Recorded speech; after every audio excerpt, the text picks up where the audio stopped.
Supreme Master Ching Hai International Association Relief News Update from Japan.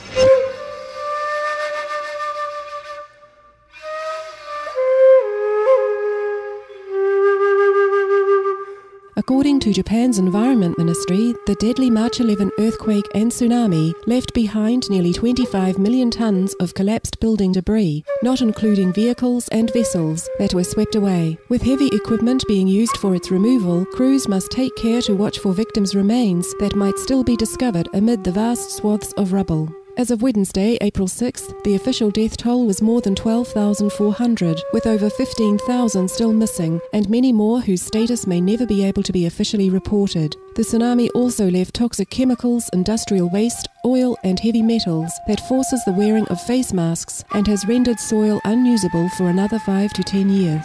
In Japan's food basket, Miyagi Prefecture, 10,000 hectares of farmland have been devastated.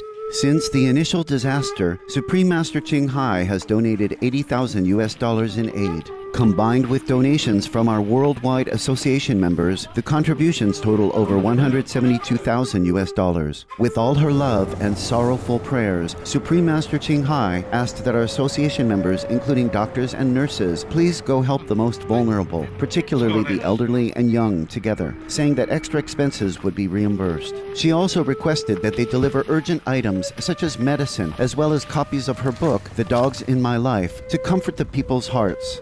Our association's relief teams from Japan, Formosa or Taiwan, and South Korea have been helping in the disaster zones. In accordance with Supreme Master Ching Hai's caring request for updates, the following is a report by our association's relief team from Gunma Center, Japan.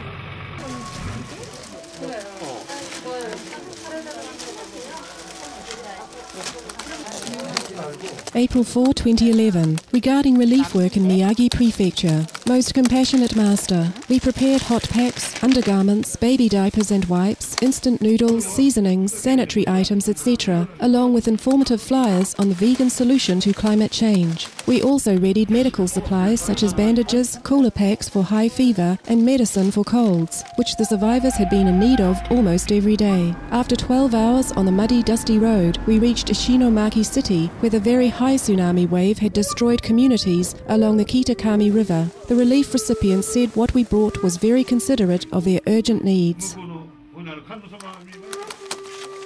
We met a man who had just turned 77 years old. His relatives had been preparing to celebrate his birthday when the tsunami hit, leaving him and his wife alive but homeless. We gave him Master's #1 international bestseller, The Dogs in My Life, as a birthday present. He was so happy and told us he would read it with his wife. As in all our other missions, this special book was the favorite distributed item amongst all relief recipients, not only children.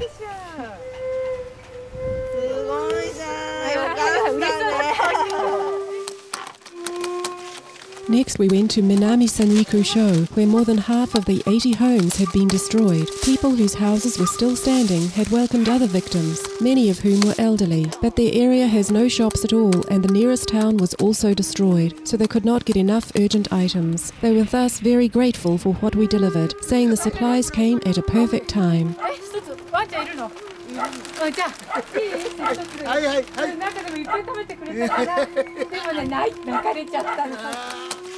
Each place we went, people who were serving as community or group leaders cried in appreciation of the great encouragement they received from Master's understanding and support. They said it helped them a lot in overcoming their own predicaments to continue helping others.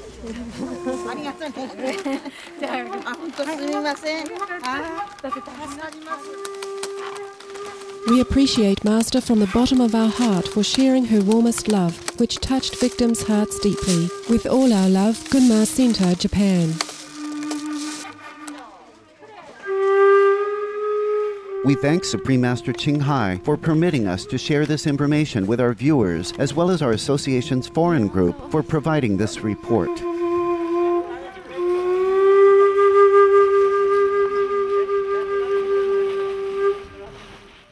Meanwhile, at the damaged Fukushima Daiichi nuclear power plant, although a leak that had been seeping highly irradiated water into the sea was stopped on Wednesday, workers are still trying to restore cooling pumps in 4 of the facility's 6 reactors. However, as the water is supplied to cool the reactors, it becomes contaminated from the localized radiation and must be stored in limited space. This has already forced the operator Tokyo Electric Company, or TEPCO, to dump 11,500 tons of radioactive water into the sea. TEPCO also announced that engineers were injecting nitrogen gas into reactor number 1 to prevent a possible buildup and explosion of hydrogen gas, and that a similar plan was being considered for other reactors. Amidst radiation fears, India announced on Tuesday a 3-month ban on imports of processed foods, fruits, and vegetables from everywhere in Japan. Meanwhile, South Korea added Chiba to its list of Japanese prefectures from which food imports are banned. Earlier on Monday, Singapore had extended its suspension on Japanese food imports from Hyogo Prefecture. Following announced errors in data reporting, TEPCO had said Monday that it is increasing its team for monitoring radiation levels to ensure accuracy. The company has also begun paying condolence money to local governments for people evacuated from around the plant. Our thankfulness, Japanese and international governments, experts, personnel, as well as all plant workers, for your ongoing endeavours to stabilise the post-disaster situation. We are also grateful for Supreme Master Ching Hai's heartfelt support and for the selfless assistance of our association's relief team. May heaven continue to bless Japan as humanity joins in alleviating such devastations through the adoption of kinder, eco-stabilising lifestyles.